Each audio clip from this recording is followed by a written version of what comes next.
Hi friends, welcome to our channel Sri tech blogs. ఈరోజు మన video వచ్చేసి ఆధార్ కార్డుకి సంబంధించిన అడ్రస్ అప్డేట్ అయితే ఎలాగైతే చేసుకోవాలి ఏంటనేది మీకు నేను వీడియోలో క్లారిటీగా చేసి చూపిస్తాను. అయితే వీడియోని మాత్రం ఎక్కడ కూడా స్కిప్ చేయకుండా లాస్ట్ వరకు అయితే చూడండి. లాస్ట్ వరకు చూస్తేనే మీకు పిన్ టు పిన్ నేను ఎక్స్ప్లెయిన్ చేశాను కాబట్టి ప్రతిదీ మీకు అంటే పేమెంట్ ఎలా చేయాలి, డాక్యుమెంట్ ఎలా అప్లోడ్ చేసుకోవాలి ఏంటనేది మీకు క్లారిటీగా అనేది అర్థం అవుతుంది. కాబట్టి లాస్ట్ వరకు అయితే మీరు స్కిప్ చేయకుండా లాస్ట్ వరకు వీడియోని అయితే చూడండి. మన ఛానల్ మాత్రం ఖచ్చితంగా లైక్ చేసి, షేర్ చేసి, సబ్స్క్రైబ్ కూడా చేయండి. అలాగే మీ ఫ్రెండ్స్ ఎవరికైతే ఉపయోగపడుతుంది అనుకుంటున్నారో ఈ వీడియో వాళ్ళకి మాత్రం ఖచ్చితంగా షేర్ చేయండి. ఈ డిస్క్రిప్షన్‌లో లింక్ ఇస్తాను. లింక్‌ని బట్టి మీరు డైరెక్ట్‌గా అక్కడి నుంచి మీరు ఓపెన్ చేసుకోవచ్చు. అలాగే కామెంట్ సెక్షన్‌లో మీకేమైనా డౌట్ ఉన్నట్టయితే కామెంట్ సెక్షన్‌లో మీరు కామెంట్ చేస్తే నేను దానికి సంబంధించిన ఆన్సర్ అయితే మీకు నేను ఇస్తాను. మరి ఇంకెందుకంటే ఆలస్యం మనం వీడియోలోకైతే వెళ్ళిపోదాం. ఖచ్చితంగా మాత్రం వీడియోని మాత్రం ఎక్కడ స్కిప్ చేయకుండా లాస్ట్ వరకు చూడండి. లాస్ట్ వరకు చూస్తేనే మీకు ఇది ఈజీగా అర్థమవుతుందండి. ముందుగా అయితే మనం గూగుల్ ఓపెన్ చేసుకొని మై ఆధార్ లాగిన్ అని ఉంటుందండి. ఎంటర్ చేసుకొని ఇలా లాగిన్ పేజ్ ఓపెన్ అయిపోతుంది. లాగిన్ పేజ్ ఓపెన్ అయిపోతే లాగిన్ చేసుకోండి. లాగిన్ అని ప్రెస్ చేస్తే మన పేజ్ ఓపెన్ అవుతుంది. ఇక్కడ ఆధార్ నెంబర్ అని ఎంటర్ చేయండి. మన ఆధార్ నెంబర్ ఎంటర్ చేసిన తర్వాత కింద క్యాప్చా ఇచ్చేయాలి. క్యాప్చా ఇచ్చిన తర్వాత లాగిన్ విత్ ఓటీపీ అని ప్రెస్ చేసుకోండి.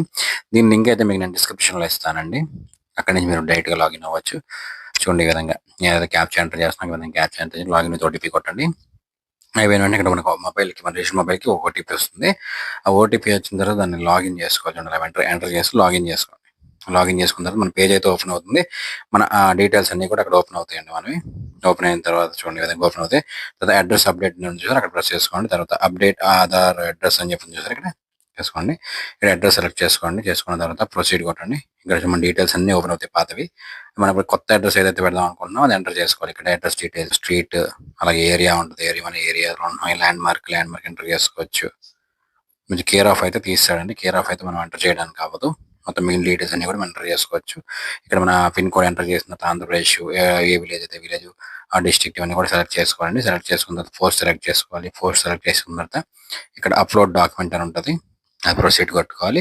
ఇక్కడ చూడండి మన ఏదైతే voter ID, ration card, bank book అయితే ఏదైతే ప్రూఫ్ ఆఫ్ అడ్రస్ ఉందో మనం సెలెక్ట్ చేసుకోవాలండి. సెలెక్ట్ చేసుకొని ఇక్కడ డాక్యుమెంట్ అయితే మనం మన ఫైల్ ఓపెన్ చేసుకొని అది ఎక్కడ ఉందో ఫైల్ లొకేషన్ చూసుకొని మన డాక్యుమెంట్ అనేది నేనైతే ఈ గెస్టెడ్ సైన్ ఉంటుంది కదండి దాన్ని అప్లోడ్ చేసుకున్నాను. నెక్స్ట్ ప్రెస్ చేసుకున్న తర్వాత ఇక్కడ చూడండి సేవ్ చేసుకోవచ్చు అడ్రస్ ఫర్ ఫర్దర్ యూజ్. మన ప్రివ్యూ అనేది ఇలా చూపిస్తుంది. చూపించిన తర్వాత నెక్స్ట్ కొట్టుకోండి.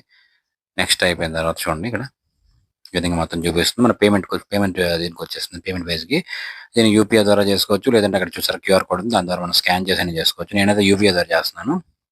మన యూపీఐ ఎంటర్ చేయండి.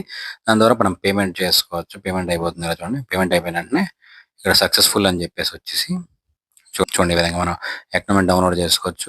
అది వెంటనే మనం ఓపెన్ చేసుకొని మనం ఏ డీటెయిల్స్ ఇచ్చామో అవన్నీ కూడా ఎంటర్ చేసుకొని చూసుకోవచ్చు మనం క్లారిటీగా.